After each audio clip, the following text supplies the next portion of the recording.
Look at this quiet, wealthy neighborhood in Abbottabad, Pakistan. Among the normal houses sits a massive, oddly shaped fortress with 18-foot-high walls topped with barbed wire. This was the final hiding place of the most wanted man in modern history. But he wasn't found by massive armies or intense firefights. Instead, the ghost of Al-Qaeda was unmasked by intercepted signals, tedious data analysis, and a single, careless phone call. Welcome to the ultimate modern intelligence war. Let's rewind. After the tragic events of 2001, the United States military tore through the mountains of Tora Bora, searching every single cave. But Osama bin Laden vanished into thin air. Traditional human intelligence, or HUMINT, hit a massive brick wall. Spies and informants had absolutely nothing to report. The CIA realized that hunting a ghost in the mountains wasn't working. They needed to stop looking for him and start looking for the people he trusted. Enter SIGINT, Signals Intelligence. This is the art of intercepting electronic communications. We are talking about satellites, wiretaps, and massive global data sweeps capturing endless metadata through interrogations of captured operatives. A single, recurring nickname kept popping up in the reports: Abu Ahmed al-Kuwaiti. He was supposedly bin Laden's most trusted courier. Bin Laden didn't use phones or the internet to avoid being tracked. He relied entirely on human couriers like Kuwaiti to carry his messages on flash drives. If the CIA could find Kuwaiti, he would lead him straight to the target. But tracking one man who avoids digital footprints is like finding a needle in a global haystack. For years, the trail was completely cold. Analysts stared at blank screens. Until 2010, when the NSA intercepted a brief, seemingly harmless phone call. Kuwaiti made a critical mistake. He powered on his mobile phone near Peshawar. The actual conversation didn't matter. What mattered was the cell tower pinging his exact location. CIA operatives immediately hit the streets. Deploying advanced tracking gear, they finally spotted him driving a distinctive white SUV and quietly tailed him across the country. They followed that white SUV all the way to a wealthy military town called Abbottabad. And then, the car pulled into a very strange, highly secure property. Analysts back in Langley looked at the satellite feeds of this compound and were absolutely stunned. This wasn't just a house. It was a custom-built, impenetrable fortress. To understand what was inside, the CIA called in the NAR, the National Geospatial Intelligence Agency, to strip the compound down using advanced satellite imaging. They noticed bizarre architectural choices. Not only were the outer walls 18 feet high, but even the third-floor balconies had 7-foot privacy walls. This was a $1 million mansion built in 2005, yet it had absolutely no telephone or internet cables running into it. Even more suspicious, the residents never put their trash out for collection. Instead, they burned all their garbage inside the walls to destroy evidence. While normal neighbors were throwing away cereal boxes, this fortress was busy incinerating every single trace of its existence. Red flags were everywhere. Satellites eventually caught a tall man regularly walking in the vegetable garden. He never left the walls. Analysts nicknamed him the Pacer. To analyze every possible tactical angle, the CIA and military engineers secretly constructed a perfect, 1-to-1 scale model of the compound in Nevada. They studied the angles, the doors, and the blind spots, but satellite photos alone couldn't confirm the identity of the mysterious Pacer. So, the military deployed the RQ-170 Sentinel, a highly classified stealth drone. It loitered miles above, completely invisible to Pakistani air defense radar. Using advanced software, intelligence officers measured the drone's high-resolution shadows. The Pacer's height matched Osama bin Laden, standing roughly 6 feet 4 inches. Despite all this high-tech surveillance, there was zero photographic proof. A special, red team, was brought in to challenge the theory entirely. Could it just be a paranoid drug lord, or a wealthy prince hiding from enemies? The data was entirely circumstantial, like a jigsaw puzzle. In early 2011, the president faced a massive dilemma. Striking a sovereign allied nation based on a guess could spark an international disaster. One option was to level the entire compound with a B-2 stealth bomber. But that would leave no DNA evidence to prove who died. There was only one way to be absolutely sure. They had to send in a special operations team, the riskiest option on the table. It is May 1st, 2011. The mission is officially a go, but flying into Pakistan without their permission is practically an act of war. Pakistan is not a weak nation. They have a highly advanced nuclear-armed military, with a massive, overlapping network of early warning radars guarding their borders. A standard military helicopter crossing that border would instantly light up their radar screens, like a glowing Christmas tree from 100 miles away. To bypass this impossible defense, the US military pulled out a wild card, the highly classified, heavily modified stealth MH-60 Black Hawk helicopters. Before the Abbottabad raid, the actual existence of stealth helicopters was nothing more than a myth, a rumor whispered only among extreme aviation nerds. These ghost choppers were completely redesigned from the ground up. Standard helicopters have sharp angles and massive spinning rotors that bounce radar waves right back. But the stealth Black Hawks were built with flat, carefully angled surfaces, looking very similar to the famous F-117 Nighthawk stealth fighter jet.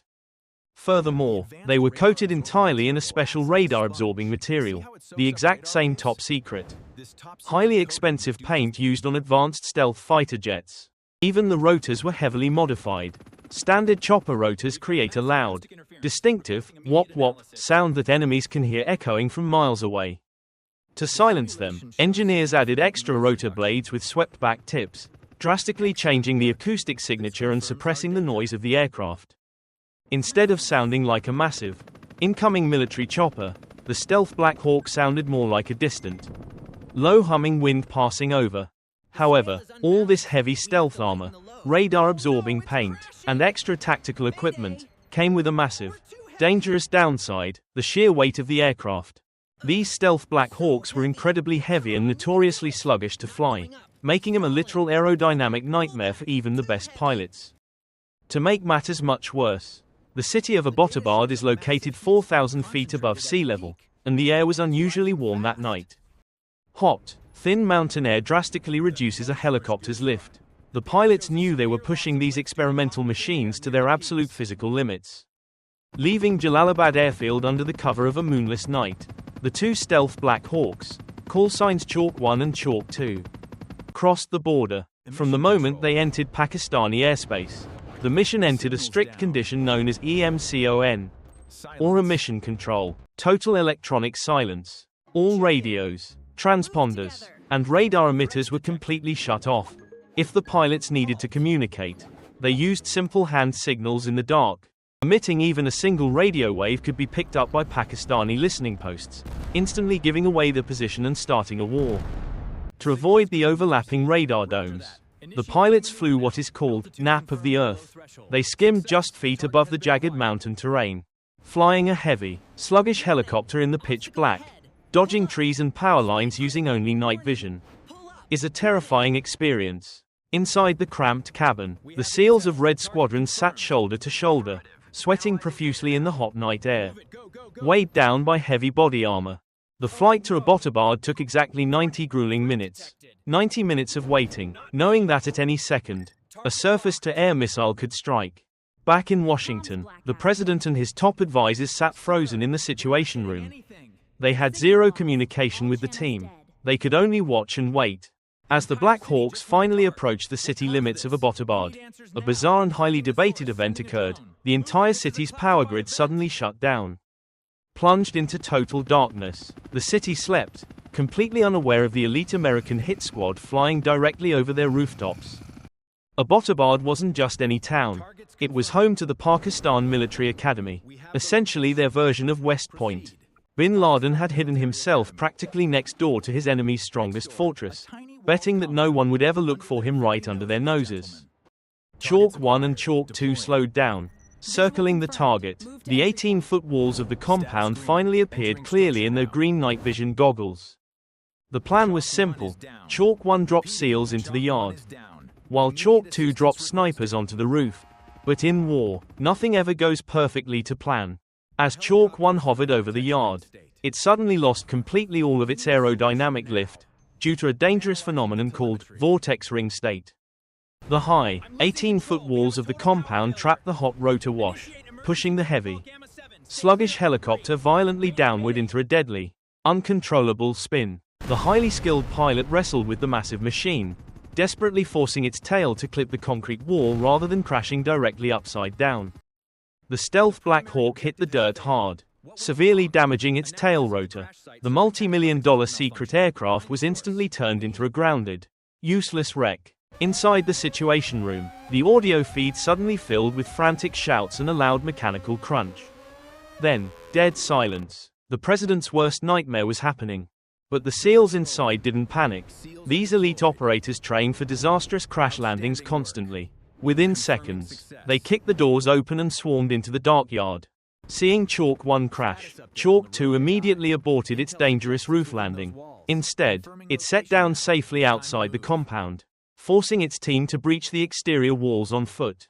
The crucial element of surprise was completely gone. The loud crash had undoubtedly woken everyone inside the fortress, and possibly the entire neighborhood of Abbottabad. The operators moved with ruthless, mechanical precision. They quickly placed explosive breaching charges on the heavy metal gates to blast their way inside the main structure. The explosive charges detonated with a blinding tactical flash, blowing the heavy metal doors off their hinges and filling the tight corridors with thick, choking smoke. Meanwhile, an Arabic-speaking CIA translator accompanying the team stepped outside the walls, actively yelling at the confused, gathering neighbors to stay inside their homes. "Go back inside. This is a Pakistani military operation," he lied loudly, buying the assault team precious time to finish the job before local police arrived. Back inside the compound, the SEALs began clearing the first floor, room by room, strictly following their rigorous close-quarters battle, or CQB, tactical training. They encountered Abu Ahmed al-Kuwaiti, the very courier who had unknowingly led him there. A brief, intense firefight ended with Kuwaiti permanently neutralized in the hallway. The team pushed forward, approaching a heavily fortified metal gate blocking the staircase to the upper floors. They knew the ultimate target was waiting upstairs. The SEALs quickly blew open the metal gate blocking the stairs, violently clearing the path to the second floor. They moved upward in absolute silence, guided only by the eerie green glow of their night vision goggles and years of muscle memory. On the second floor landing, they encountered Bin Laden's son, Khalid. He was swiftly neutralized before he could even raise his weapon. Without hesitation, the operators stacked up and proceeded to the third floor. This was the final, most dangerous level of the fortress. As the point man crested the top of the dark stairs, he saw a tall, distinct figure briefly peek out from a bedroom doorway. The tension in that hallway was so incredibly thick that you could practically slice the air in half with a tactical combat knife. The SEALs rushed the room, recognizing the high-value target immediately. They fired, ending a decade-long global manhunt in a fraction of a second. For God and country, Geronimo, Geronimo, Geronimo. The secure radio crackled. Geronimo e Kia. That meant enemy killed in action. Inside the White House Situation Room, the agonizing, suffocating tension finally broke. The tracking screens lit up with a massive green confirmation signal. The president simply nodded in relief. The most wanted man in the world was gone. The risky gamble had actually paid off. But the mission was far from over. The operators immediately secured the remaining women and children in the room, moving them to safety. Now, they needed absolute visual confirmation. A SEAL pulled out a digital camera to capture photos for the CIA's advanced facial recognition software.